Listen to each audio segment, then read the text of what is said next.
Hey guys, so this is part 2 of my Q&A video. I asked on Instagram for a fitness and health Q&A, so these are all the questions. This is the second half of the questions that I didn't get to answer in the last video. In the description box below, I'm going to have the questions written out with their timestamps, so if you're here for a specific question, look down, skip to that part of the video, and you are good to go. Yeah, so let's answer these questions. I would like to start out lifting, but I'm a gymnast, so I already have quite a lot of body strength, so I don't really want to start by following a beginner course, which is too easy for me. What do you recommend I do? So the good thing about lifting is, even if something is like beginner, you can just use heavier weights than a beginner would, so like you'll still be challenging yourself. Like if the program says to do like 10 reps, you'll do your 10 reps, and if you're like, oh, that was really easy, I could do more, then you just go up in weight. But I would say just try and find like an intermediate type of program, like maybe something with more like supersets and drop sets, and like probably a beginner wouldn't start with really low rep powerlifting type stuff because you want to kind of get used to the form and stuff, but since you have a fitness background already, you could probably start with like some heavier lower rep stuff as well. So yeah. How many times a day do you recommend training, and how much daily cardio to lose weight? So I tend to split up my lifting and cardio, mostly for time reasons, because usually, like I said, I'll give myself just like that hour before a client, and then I'll be like bam, bam, bam, and then I'll lift later on in the day. Or no, not lift, I'll do my cardio later on in the day. And also I kind of like doing the cardio separate just as like a little pick-me-up, because I always feel so good after my workouts, and then because I get up really early, as the day goes on, I just like, my mood slowly starts to decline. But then if I like do some cardio like at like, I don't know, 4:33 sometime in the afternoon, it just like lifts my spirits back up. So I like splitting it up for that reason. I think in the past I also did it the other way around. I would do like 20 minutes of cardio in the morning and then my lift at night. Just whatever works with your schedule. You could do it all at once for sure as well. How much daily cardio to lose weight? So yeah, this depends on the individual, your intensity of lifting, your metabolism, how much you walk throughout the day. But I would say don't overdo it. Like start with less, and then after a few weeks, if you're not seeing results, then add more. I always say it's best to start off like eating more, doing less cardio, stick to that for like 2 to 3 weeks, and then slowly decrease. Don't start doing as much as you can with cardio, as little as you can with eating, because then you have nowhere to go if you plateau. Like I'm just like, oh, there's no calories to take from. I'm already doing cardio for an hour. Like how can I add more? So yeah, just start cautious. I don't know what the word is, but yeah. How do you determine how many calories to intake for your workout level without eating too much or too little? So when I first started, back in the day, when I was a wee young child, so I went on to If It Fits Your, did I use If It Fits Your Macros? No, I found a formula. But anyways, if you want to keep it simple, start with an online calculator. If It Fits Your Macros is a good one. It's not going to be perfect. It's a machine. It doesn't know your body personally, but it's kind of gonna give you a good starting off point. So pick the highest number they give you, stick to that for 2 to 3 weeks, and then if you're not seeing any results, don't just go by the scale, go by how your clothes fit, measurements, your appearance, like pictures, go by that as well. And if by 2 to 3 weeks you're not seeing results, lower by 100 to 150 calories. And yeah, that's what I did. And then since then, like it's been like, I've been lifting for 7 years, tracking macros for 6 years. So since then I just kind of know what works for my body. So yeah, you kind of just have to test it out. You look amazing, thank you. What is your idea of a good diet for someone trying to shed pounds but still get the proper calories you need each day? So this kind of goes with the last question for the calories. So for the diet, what has worked phenomenal for me has been like tracking and flexible dieting. So you don't have to track every single macro. I just track protein and calories, and you don't even have to do that forever, but it's just kind of give you an idea of portion sizes, because even if you're eating healthy, if your portion sizes are all off, if you're eating too little or too much, it's not gonna help your progress. So like I said, calculate an amount with a calculator, stick to it, and then adjust from there. So within these calories, I always say it's kind of like a budget. Like, so if I have 2,000 calories for the day, I'm gonna spend those calories on my essential things first. Like I'm gonna make sure I get in my vitamins, I get in my protein, I get in things with a lot of nutrients, and then at the end of the day, I'm like, okay, I have 300 calories left, so I'm gonna have some ice cream, and there's nothing wrong with doing that. Obviously, you could pick something higher in nutrients, but if you don't wanna go, if you're someone who has a hard time staying on track and feeling deprived, like that's obviously a better option than being like, I'm so deprived, and then eat after like a week eating like a whole tub of ice cream and then falling off track. So yeah. Sorry, I'm having a hard time reading this one. Okay, so they're asking how important carbohydrates are for building muscle. So you do need carbs. Like I eat, because I don't really, like I said, I don't track my carbs and fats. They just work themselves out as long as I'm hitting my calories and protein. This is extremely individual too. Like different people are gonna eat different amounts. I don't even know how much I eat. Let's see. How do I not know this? Okay, I eat anywhere from like, why did my FitnessPal log out? On a time limit here. We're on a time limit here. Okay. For fat loss, my carb intake has been, yesterday I ate 230 grams of carbs. I would say the lowest I go is like 180. Or no, I love fats. Oh wait, no. I love fats, so some days I'll eat a little bit more like peanut butter and avocado and cheese, and then I'll have a bit lower carb. Again, not done intentionally, just that's how they work, how your macros will work out. So yeah, I do not limit my carbs whatsoever. Yeah, some days even like if I go out to eat or something but I still want to stay on track, I'll just end up eating less protein. Like I'm seeing this one day here, I had like 260 grams of carbs, but then I just had a lot less protein. So yeah, don't be afraid of carbs. You do need them for strength and energy and brain function. Like there's so many benefits to carbs. Don't be afraid of them. I think a lot of people lately are like, carbs, carbs. But like I eat sugary cereals on a regular basis. I eat ice cream. It's all about the portion sizes, sweetie. All about the portion sizes. How do I get skinny but not big legs and also get rid of love handles? Okay, so the love handles, stomach stuff we've covered, and the skinny but not big legs. So yeah, this was my issue because like I naturally hold a lot of weights in my leggies. So I don't be afraid of lifting heavy, because I was, for legs at least. So you can lift heavy. It's mainly your fat loss. So if you're lifting heavy and eating a shit ton and gaining weight, yeah, then your legs are gonna be big.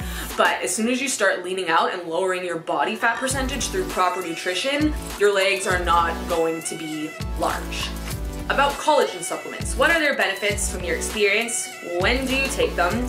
And what dosage should it be? What brands would you suggest? So I first started taking it when I had an issue with my wrist. I had really terrible tendonitis. I mean, the collagen didn't do shit because it was a really bad injury. Well, it wasn't an injury, it was kind of an overuse thing over time.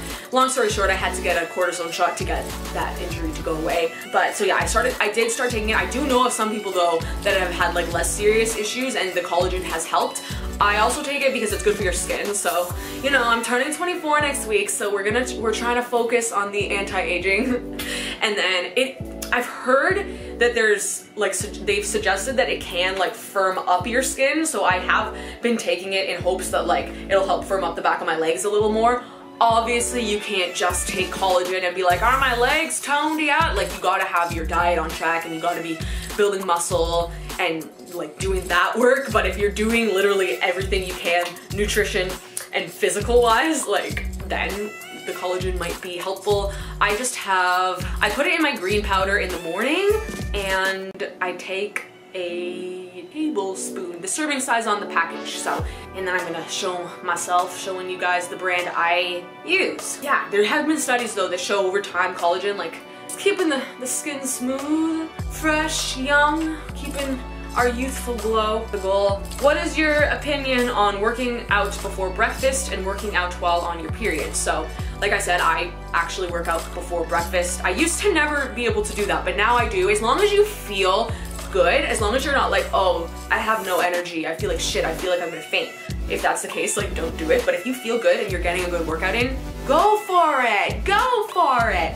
And then working out on your period, I mean, I don't care if I feel like shit, I work out. I mean, within reason, like do not misconstrue that. Like if you're actually, like if I'm ever like sick or something, like I won't work out. And if like, I always say like, unless you're like sick, like ill, like throwing up, but if you're just like having hormonal issues, just try a workout. Like, if you feel like, I know you might feel drained, you might feel grumpy, you might feel shitty and fat and whatever, but just try to work out. And then if you're like starting off your workout and you just still feel like shit, then just stop. But I find like a lot of the time, once you kind of get going, you feel better. But if you don't, stop. But yes, I would recommend working out on your period, and it's gonna help you feel better. Like, yeah, that's what it's done for me. Like, I have a pretty easy time with it because I am so active. So work out, do it, come on, you got this. So yeah, this person asked about carbs, if it's responsible for weight gain. No, only if you're having like way too much. Just calories in excess are responsible for weight gain, but you do not need to cut carbs. This gal eats her carbs. Tell us the best way of building muscles. Heavy weight training, eat enough food. You need to eat enough food, or you're not going to build the muscles. You're not going to build the muscles. Do you use a protein drink in powder, protein stick, or some BCAAs? No, I don't use BCAAs. I haven't done a lot of research on this, but I don't really think they actually do very much for you. And then protein shake, I'll have a protein shake if I'm low on food, if I haven't gotten enough through food, or if I'm like really busy and don't have time to eat, I'll have a protein shake, but it's not like a daily thing for me. How do you get a smaller waist? Like, what exercises should you do, and what kind of meal plan should you follow? So yeah, I've covered the waist thing. I said build muscle for your whole body. And then meal plan for me, just tracking my intake has been everything, because then you can be really consistent, and if you're not seeing results, you just look back on MyFitnessPal and you're like, okay, what was I doing? What can I change? What do I do if I hate cardio? You're gonna suck it up, sweetie.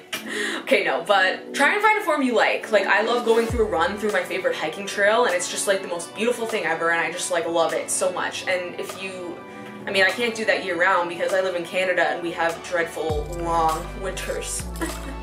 So I would say you could do something to like make the time go by faster. So if I were to do like a longer amount of time, like 30 minutes, I'll do 15 minutes on the Stairmaster and like 15 minutes running, for example, or like 10 minutes skipping, 10 minutes on the Stairmaster. Try and split it up. Maybe watch some YouTube videos while you're working out. Just try and like keep it entertaining, like find a really cool playlist. Just keep yourself distracted if you can. Or even do like circuits kind of stuff. Like, I'll do like skipping, and I'll do like a ball slam, and I'll do lunges and do a little circuit, and it's hard, but then like it goes by like that because you're just like all over the place. Why are your arms so big and your stomach so slim?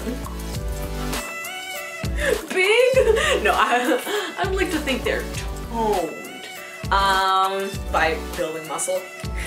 Do you live anywhere near DC? I'm from Toronto area.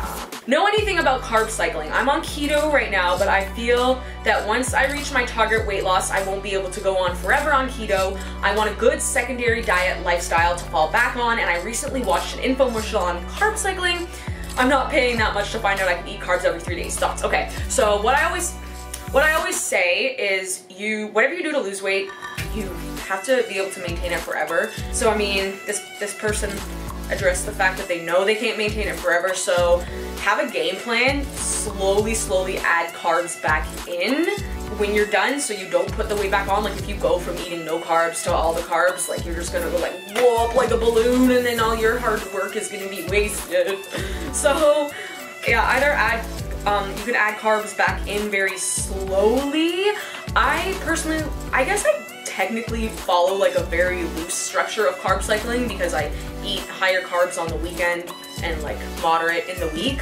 So yeah, carb cycling might actually be a good way for you to implement carbs back in, so your body's not like, whoa, what are all these carbs? I'm gonna blow up now. So I would, yeah, try a little bit of carb cycling, just be very slow with it so you don't put all the weight back on. Who are some of your favorite fitness bloggers? Oh, I love everybody.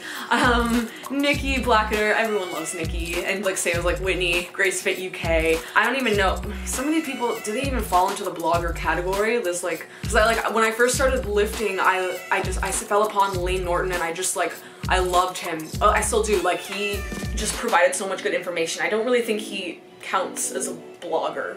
No, definitely doesn't, but fitness personality, he's good, he's good. Okay, I just messaged you, thanks for always getting back to me. Oh. My question is, when cutting calories for fat loss, what is recommended too low? Going below your BMR? Yeah, like you you don't want to go too low. A lot of people are like, ah, let's go to 1,200 calories. I eat that for breakfast.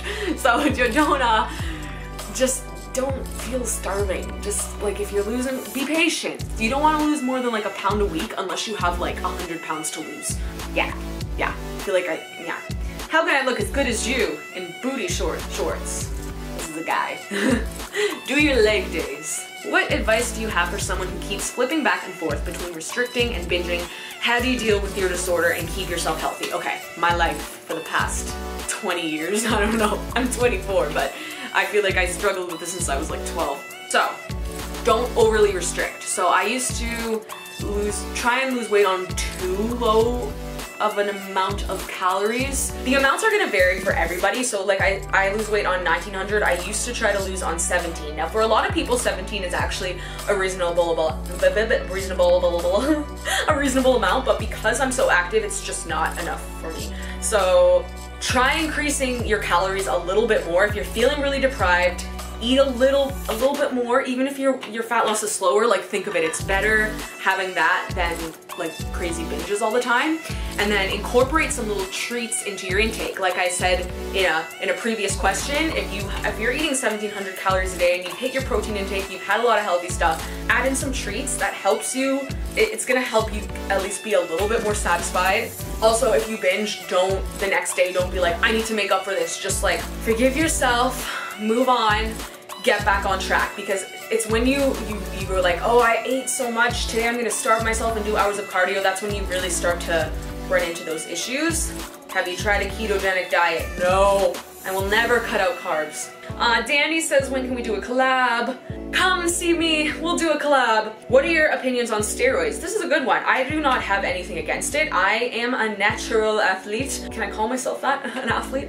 I don't take them, but I don't see anything wrong with that. Like even if someone's on steroids, like you still have to work your ass off to get results. So if it's something you want to do, if you want to bring yourself to like another level, like obviously there's like if you're a natural female or even a man, like there's only so far you can go naturally. So if you want a look that steroids is gonna get you, then do it, just be safe. Yeah, but I have done my journey naturally. Okay, so this person says, what are some at-home workouts you recommend that focuses on strength training if you don't have enough time to go to the gym on one day? So just try and get some dumbbells if you can. I even found actually a bar. I have a barbell at my house, and I found it, someone's on like websites, you can find them used pretty cheap. So if you can do that, do it. If not, just stick to stuff like push-ups, planks, stuff with, I mean, resistance bands aren't really gonna get you strength, but if you wanna at least get in a workout, you could do something like that. But yeah, just try and keep a little set of dumbbells on hand. It's better than doing nothing. Okay, so this person said, how are you able to eat so many calories and your macros be high / eat a lot of food but still stay lean? So I've kind of covered this, but just to reiterate, doing a lot of compound movements has made a world of difference. Like in the past, I definitely couldn't lose weight in the past eating this much. So doing the compound movements is like the powerlifting, like just, oh, world of difference. Why did I not start powerlifting 7 years ago when I first started? I don't know, it was a mistake. So yeah, just lift heavy, do compound movements. Don't just base your workouts off of small movements like cable kickbacks and like bicep curls, like little things like that. You can do them, but do a lot of compound movements. So this person says, how do you stay on track during vacations? I'm going to London in a couple weeks and don't have access to a gym because I'm staying at a friend's house. So this kind of relates to like the people that said they were going away for school. Okay, so this question is, how do you stay on track during vacation? So if you don't go on vacation often, like I would say try to enjoy yourself, don't be crazy strict. I mean, if you're someone who goes on vacation all the time, then like maybe be a little bit more strict, but try and keep active. So like try and get some steps if you can, maybe go on a little jog if you don't have access to a gym, and then just pay attention to your portion sizes. So they're saying they're gonna be eating out for lunches and dinners and eating eating breakfast at their friend's house. So when you're going out, try and make healthier choices. Again, still have the odd meal that's not healthy though. You need to enjoy your life sometimes. But just if the restaurant doesn't have nutritional info, like I said, just use your hands. So like cup, 3 ounces, and just kind of estimate on MyFitnessPal so you can just kind of keep an idea of what you're doing. So this person says, have you always grown up eating healthy? If not, how did you switch to such a healthy diet? advice / tips for someone who grew up eating nothing but unhealthy processed food. So I grew up eating fairly healthy. I wouldn't say I eat like as well as I do now, but I definitely like didn't live in a house where we were eating a ton of processed stuff. So I would say just make small little switches. So, and as I've been saying, like if you're tracking your calories, you don't have to eat like all day just like plain chicken breast and asparagus. You can have some treats thrown in there. So I think that'll help you also to be like, okay, well, I'm having this meal, but I can still have some cheese with it. I can still have some little treats here and there. Like you don't have to be perfect. So just start making small changes, stay within a good calorie range for you, and then it's gonna get you where you wanna go. Okay, this person says how often do you run and how long? So like I said, cardio 3 times a week, 20 minutes, sometimes 30. Okay, that concludes this video. I had so much fun answering these questions. I love answering questions. Like, I don't know, I'm just so passionate about fitness and helping people, and it makes me so excited. So, oh, wait, there's another one. Someone had DM'd me one. Okay, so how to get rid of cellulite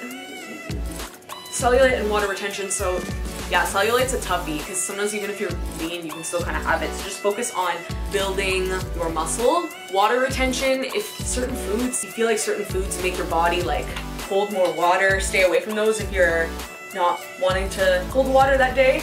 Getting a good sweat in is good for water retention.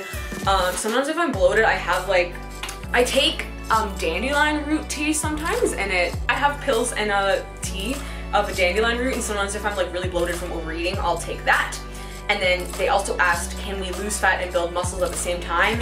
If you are a beginner, yes. If you've been lifting for a while, no. But sometimes you can have the illusion of gaining muscle. Like when people look at my transformation picture, they're like, oh, you gained muscle while losing weight, and I didn't. But just because all my muscle was like covered by fat, like again, I hold a lot of fat in my arms when I'm not lean, so you couldn't really see any muscle, but it was there. It was just hidden. They were like, I'm here, I swear. So if you're new, you can. If you're not new, you can't really so much, but your muscles are probably gonna become more visible as you lose fat. So for real now, we are actually done. I hope this helped you guys. I hope it helped. I hope it helped. I hope it helped. That is it. If you guys liked this video, please like and subscribe, and I will see you guys in the next one. If you guys feel like you need help with a program, I do offer customized one-on-one coaching as well as pre-made plans like my Fit 6. I'm saying Fit 6 now, but the name is gonna change, so whatever the name is gonna be, that program thing that's 6 weeks. So that is it for today, guys. Thank you for watching, and I will see you guys in the next one. Bye!